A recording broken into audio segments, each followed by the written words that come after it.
Okay, let's talk partnerships. We all know unity is the goal, Right. right? Working together sounds great. It does, but the reality, as our sources point out today, is that it can get pretty complicated. Yeah, things like, organizational pride, maybe personal agendas, egos. Finances, even just having different independent goals can really throw a wrench in the work. Exactly. So that's what we're really going to dig into for you in this deep dive. Yeah, we've got some really interesting reflections here on past partnerships, the good, the bad.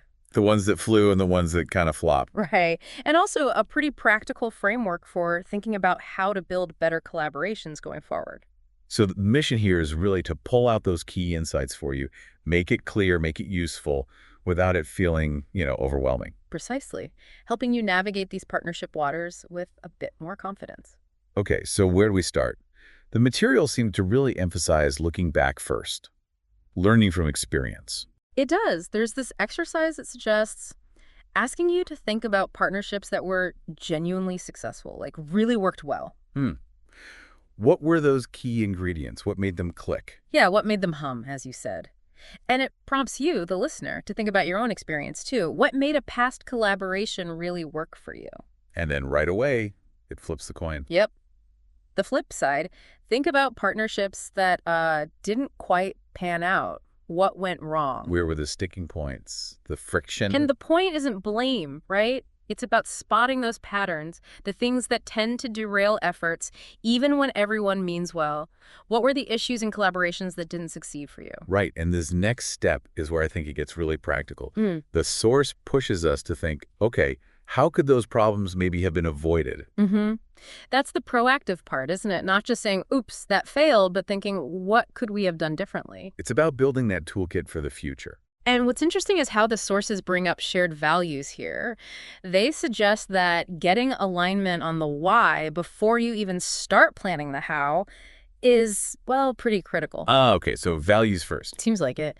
And then to really kind of cement the learning, it asks you to pull out maybe 2 or 3 big takeaways about partnerships from reflecting on all this. Your core principles, basically. Exactly. What really stands out from the wins and the losses, nailing those down is key for actually applying this stuff, whether you're in ministry or, any field that involves working with others. Okay, so that's the reflection piece. Now, let's maybe zoom out a bit. Look at the bigger picture our sources paint. Yeah, they place partnerships within this broader strategic plan, almost like a master plan. Right, I saw that. It lists 6 areas: research, prayer, Partnerships, obviously, then in platforms, evangelism, and discipleship, and church planting. and it all ties back to achieving some larger end vision, right? That's the idea. Partnerships aren't isolated. They're presented as like a strategic component within this bigger framework. Okay, so how do we apply that? The material gets practical again, doesn't it? It does. It moves into developing specific goals just for partnerships, then figuring out the resources you need. And I like this bit, turning potential obstacles into opportunities. Yeah, that's crucial. Plus, creating actual action plans and, importantly, figuring out how you'll even know if the partnership is working, evaluation. And it seems quite structured. Didn't it mention referencing back to a previous session on research planning? It did, yeah. Session 9, the master plan for research. It suggests using that same structure for organizing your thoughts on partnerships. Goals, resources, obstacles, plans, evaluation. So a consistent approach across the board. It's not just about having good intentions for partnering. Exactly. It's about applying a system, a deliberate methodology. Makes sense. Okay, let's make this more concrete then. The sources give examples, right? For goals. They do. For instance, a measurable goal could be developing a database or even just a notebook of key people and groups relevant to your aim. Okay, like mapping the field. Right. Or another example, recruiting at least, say, 10 new organizations or churches to get involved in a specific activity, like church planting among a particular group. That's very specific, measurable. Mm-hmm. And another one was forming actual strategic partnerships within a set time frame, like 2 years. Again, something you can track. So you need resources for these goals. What kind of things did the notes mention? Well, things like that Harvest Force survey we touched on, basically. Mapping out who's doing what, where the potential partners are. Yeah. Also, just having a good list of contacts. It even name-dropped an agency, InterDev, as a potential resource for partnership development skills. Interesting. And it didn't forget the basics. Wow. Local churches, local connections are vital resources. And, even just a simple notebook to keep track of it all. Right. Don't underestimate the notebook. Yeah. Now, that obstacle to opportunity thing, can you give an example from the notes? Sure. One obstacle mentioned was that, some groups just prefer to work alone. Maybe there's distrust. Yeah, that sounds familiar. The opportunity frame there was use that as a reason for personal visits. Go build the trust, build the relationship directly. Face-to-face. Makes sense. Another one was maybe your group lacks experience in building partnerships. That's the obstacle. Okay. The opportunity. Well, that's your cue to actively learn more about how to build successful partnerships.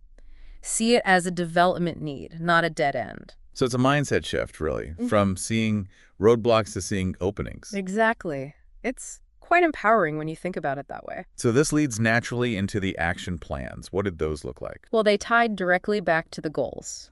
So if your goal is building that contact database, Your action plan is. combine the survey data you gathered with your existing list. Simple, concrete step. Okay. And for recruitment? Schedule regular visits or meetings with those potential partners you identified. Be proactive. Makes sense. What about for forming the deeper strategic partnerships? The actions there included things like contacting that agency, interdev, maybe for training or advice. Also, assessing how ready different groups actually are for that level of collaboration How do you do that? by building the relationships first. Then, once there's interest and readiness, you initiate actual planning meetings together, step by step. Very logical. And finally, evaluation. How do you know if it's working? Yeah, the bottom line question. The examples given were pretty straightforward. If the goal was church planting, Then success looks like. actual collaborative efforts towards church planting starting up, people working together on the ground towards that specific goal. Okay. Tangible action.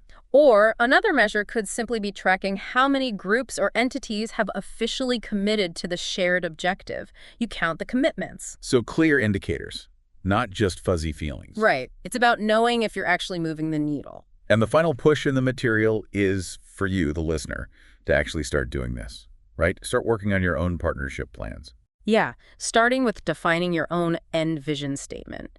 What's the big picture goal that partnerships will help you achieve? It brings it all back home. Okay, so let's try and wrap this up. We've talked about why partnerships, while great ideals, face real challenges. Egos, agendas, trust. We've looked at the importance of reflecting honestly on past experiences, learning from both the wins and the losses, what actually worked, what didn't. And then we dove into this structured way of planning for future partnerships, setting clear, measurable goals. Identifying the resources needed, reframing obstacles as opportunities, building concrete action plans. And figuring out how to actually measure success. Right. All within that bigger strategic picture, that end vision. Yeah, it's a comprehensive approach. It really underscores that unity and effective collaboration don't just happen by accident. It takes real intentionality. Definitely. It takes work, self-awareness from past experiences, and that structured planning. It might not be easy, but... The potential payoff, greater collective impact, is huge. Absolutely. So maybe a final thought for you to chew on, thinking about those potential obstacles we discussed. Maybe that tendency to work alone or the challenge of building trust. Yeah. What's one small practical step you could take this week? Just one thing in your own world, your work, your community, whatever, to maybe foster a connection, build a little trust, or just explore potential collaboration. That's a good challenge. One small step. Yeah, it starts there, doesn't it? It does. Well, here's to taking those steps and continuing to figure out how we can all work together a bit better. Thanks for diving deep with us today.